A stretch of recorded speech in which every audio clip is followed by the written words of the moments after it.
This is Michael W. Ford. I'm going to discuss Beelzebub concerning a work that I've prepared that will be published in the Beelzebub Compendium through Become a Living God around late December. My work is called Baal and the Mask of Power, and it's black magic and initiation with the Lord of Flies. Now, to summarize the essence of this work, you have to understand that in Luciferianism, the confrontation of what I call deific masks, potentially the demonic, the monstrous, are but symbols that you have to go through, go behind the mask, and understand the energy behind that. And in understanding the energy behind that, you find that within nature and within our subconscious and potentially else outside that, you have the essence of predatory spirituality, but also a balance between creation and destruction. We're capable of both and to different ends. Now, with that said, Beelzebub in Luciferianism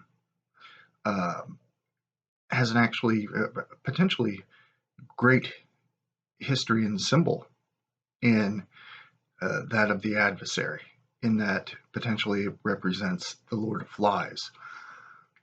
But also, Beelzebub in the earliest form is a deity of divination, but going back is the storm god, Baal, who is frequently mentioned in the Old Testament. But beyond that, in the ancient city of Ugarit, Baal is a storm god and the son of Dagon.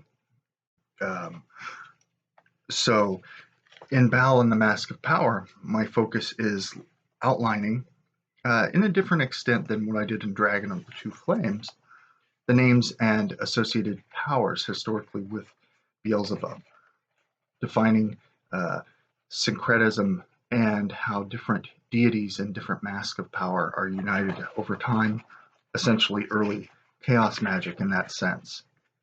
The original translation of Zebul is Prince Lord Baal, and Baal means Lord.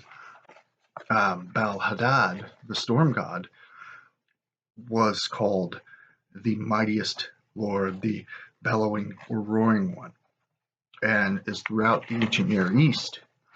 The symbolism of Baal of storms is one who destroys and one who potentially creates.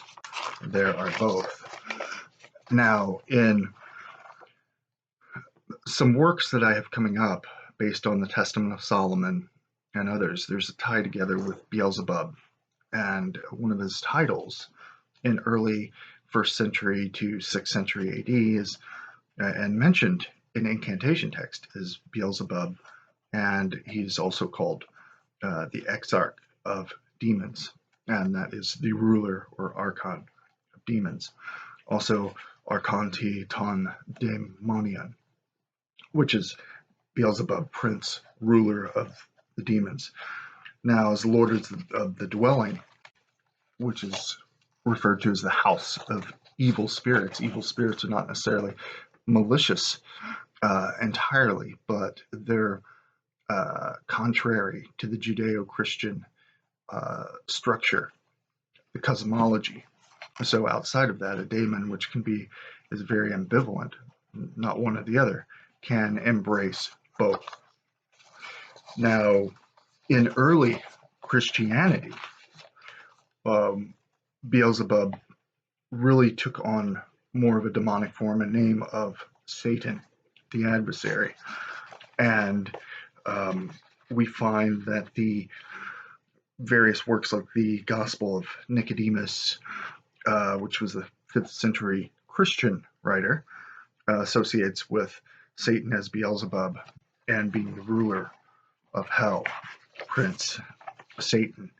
Now, in the Goetia tradition, we have Baal as the king of the East. Now, Baal, Bael, is obviously a Middle Ages, more or less, corruption of Baal, and that can also associate with Beelzebub, Baal Beret, etc.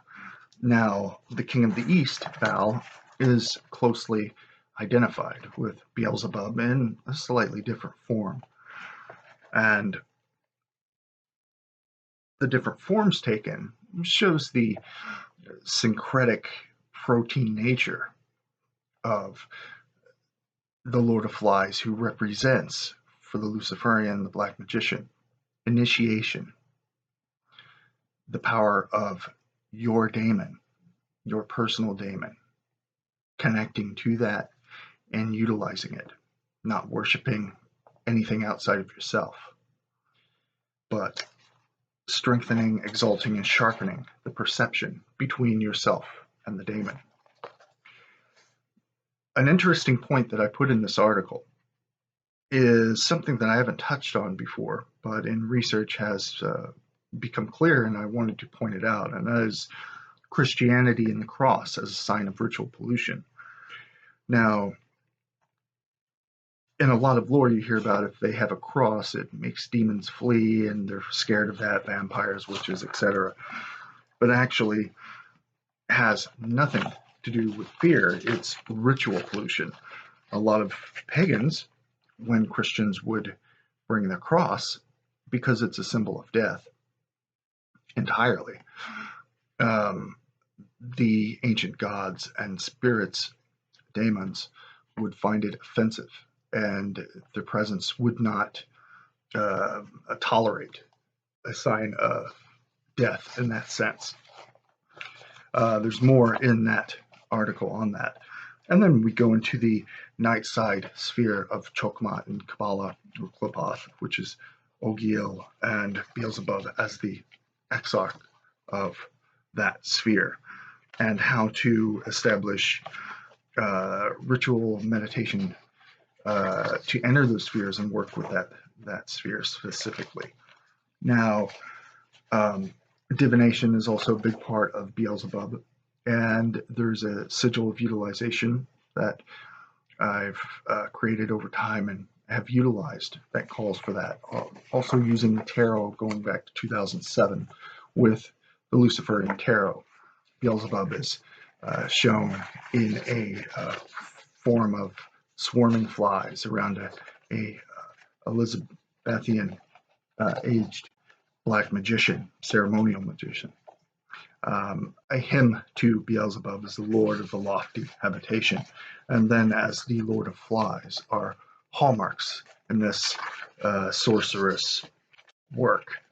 Also to Baal Zaphon, Baal the mighty one of the mountain, Zaphon. So many of these, I encourage someone who's interested in demonology for whatever reason, whether it's atheistic, theistic, anything, to apply it. And if you apply it within the Luciferian, like the 11 points of power, and then going into your own methods of black magic and sorcery, you'll find fantastic results. So watch for Becoming Living God and Beelzebub, the Compendium. Also, additional works that I have in place. And there is a blog article on LuciferianWitchcraft.com, Luciferian Apotheca, that gives an outline of an introduction, if you will, to some aspects of Beelzebub. Thank you for watching.